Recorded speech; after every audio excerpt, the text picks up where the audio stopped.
He had a gift that made people stop walking. Strangers would pause in doorways just to watch him work.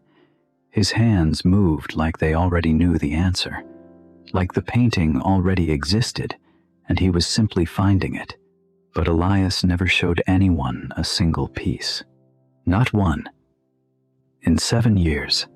So here's the question that stayed with me. What do you do with a gift when fear is louder than talent? Hello, and welcome. Relax. And let's begin. Today, we follow the story of Elias, a man who carried something rare inside him, yet spent years convincing himself he was not ready to share it. He was never lazy, never careless. He simply believed that one more day of waiting would make him good enough. It never did. Let's explore together. It was the autumn of his 23rd year, in a small apartment above a bakery in a city that smelled of bread and rain. Elias had arrived there with 2 bags, a second-hand easel, and a dream he had carried since childhood. He had grown up watching his grandmother paint. Not professionally, not for galleries. She painted the way other people breathe, because she could not stop. And young Elias would sit beside her for hours, watching color become light, watching light become something that made his chest feel full. By the time he was 16, everyone around him knew he had inherited her gift. His teachers said it. His friends said it. Even strangers at school exhibitions would stop in front of his work and ask, "Who made this?" But here is a word that describes what Elias felt in those moments. Hesitate, to pause, before doing something. Often because of fear or doubt. Every time someone praised him, Elias would hesitate. He would smile, say thank you, and go home and hide the painting. He told himself he was being careful, that real artists take their time, that he would share his work when it was truly ready. He rented the apartment. He set up his easel by the window.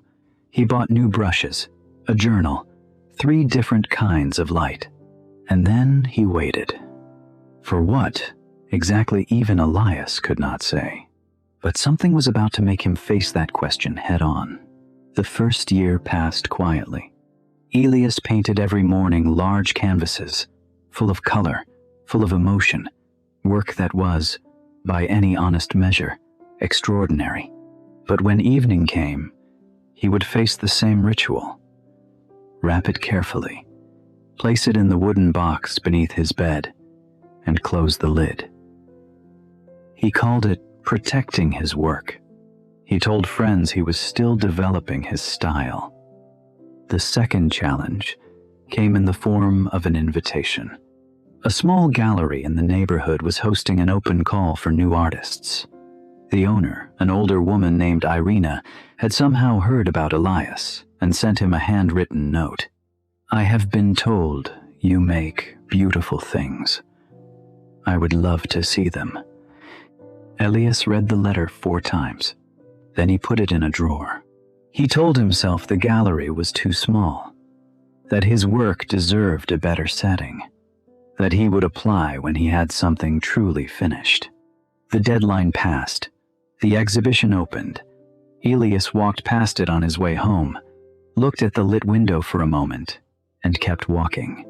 Potential, the ability to develop, achieve, or succeed in the future. Elias had it. Everyone could see it except him. Or perhaps he could see it too clearly.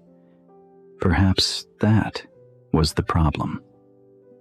When you believe your potential is enormous, the fear of falling short of it becomes enormous too.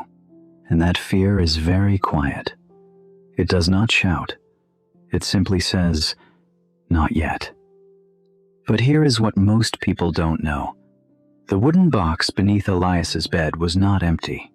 By the end of year 3, it held 41 paintings, 41 worlds, stacked one on top of the other, sealed in darkness.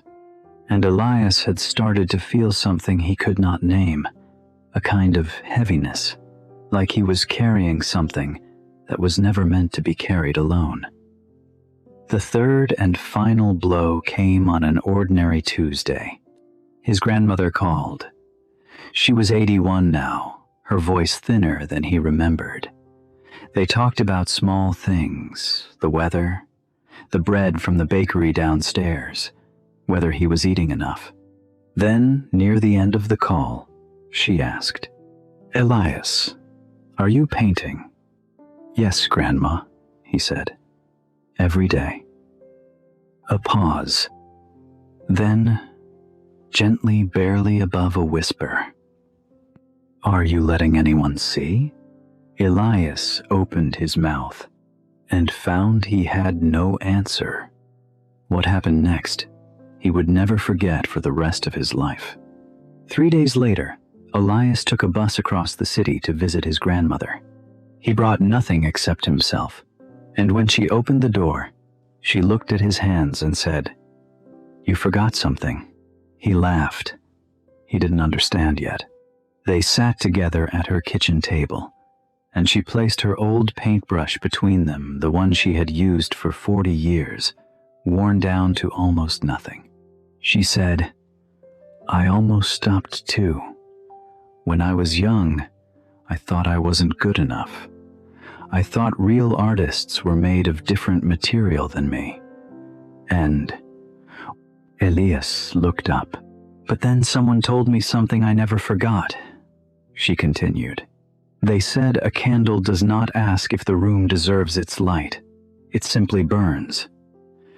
He felt something shift inside him, something old and heavy, beginning to loosen.